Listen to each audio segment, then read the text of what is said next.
El historiador griego Tucídides observó que Esparta y Atenas perseguían el mismo objetivo: dominar lo que hoy llamamos la antigua Grecia. Y que por esa razón estaban condenadas a enfrentarse entre sí en un conflicto bélico. La situación actual es diferente. Los dirigentes de Rusia y de China proponen un mundo multipolar, donde las diferentes naciones puedan plantearse objetivos diferentes, lo cual evitaría que tuviesen que guerrear entre sí. Las sanciones de Occidente contra Rusia, unilateralmente decididas en Washington, están siendo presentadas como un justo castigo por la agresión contra Ucrania. Pero, aún sin mencionar el hecho de que tales sanciones son ilegales a la luz del derecho internacional, todos pueden ver que esas medidas no están alcanzando su objetivo supuesto.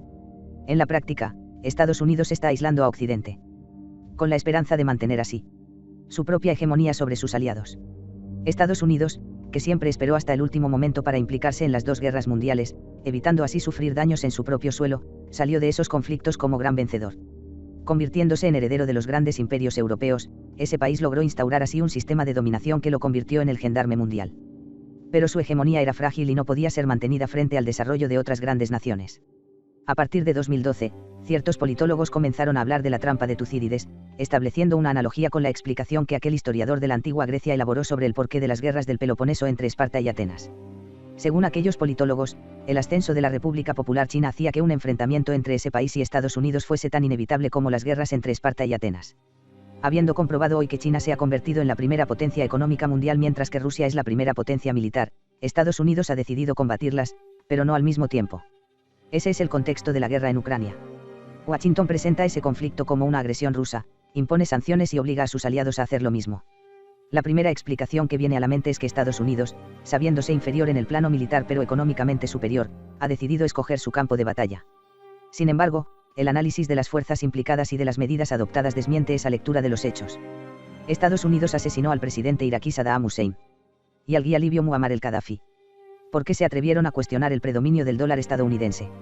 Ambos líderes fueron asesinados y Estados Unidos saqueó los bancos centrales de sus países. El sistema económico mundial. El sistema económico mundial contemporáneo fue creado por los acuerdos de Bretton Woods, en 1944.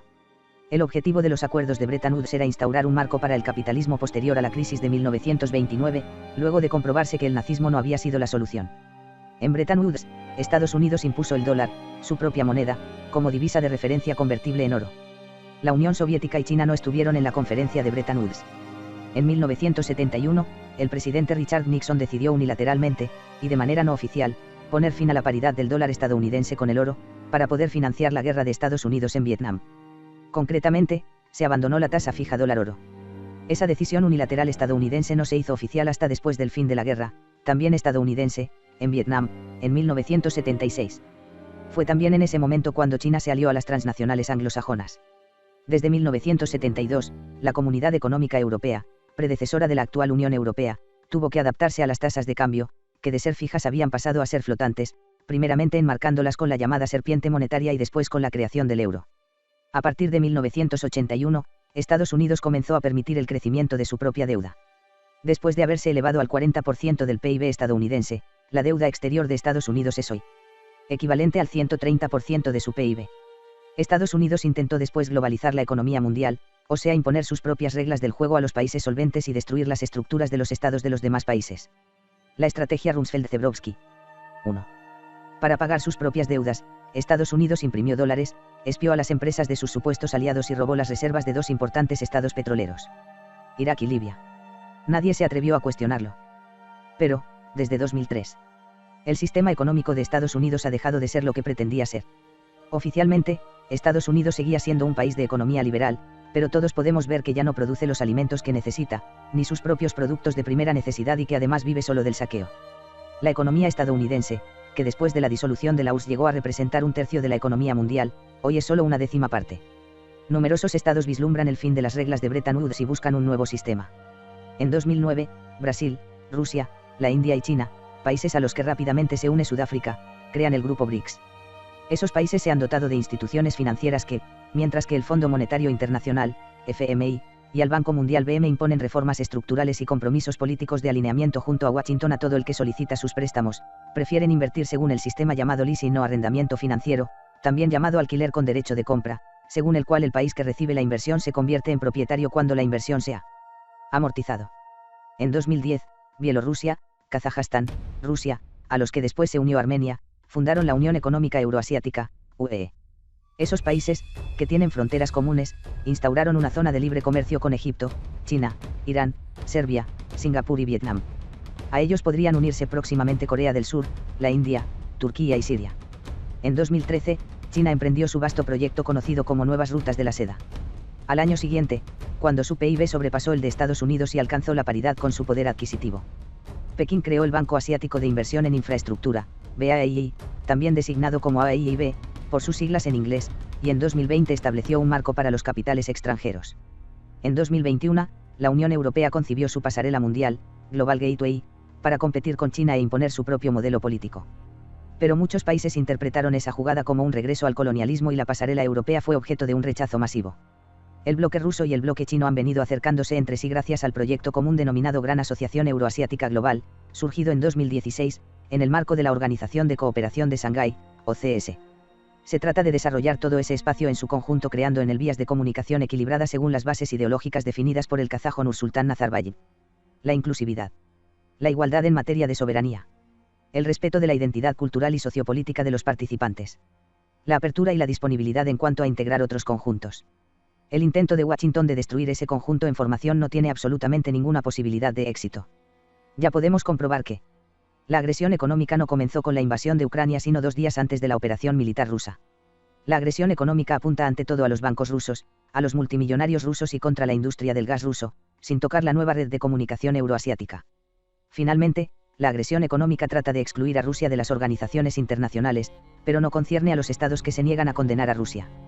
Por consiguiente, empujará a estos últimos en brazos de China. En otras palabras, en la práctica Estados Unidos no está aislando a Rusia sino que aísla a Occidente, el 10% de la humanidad, del resto del mundo, o sea del 90% de la humanidad. Estados Unidos no es miembro de la Unión Europea. Pero el presidente estadounidense Joe Biden viajó a Europa para presidir el Consejo Europeo, realizado el 24 de marzo. Según los tratados, la OTAN garantiza la seguridad de los países miembros de la Unión Europea. El proceso que está separando a Occidente del resto del mundo.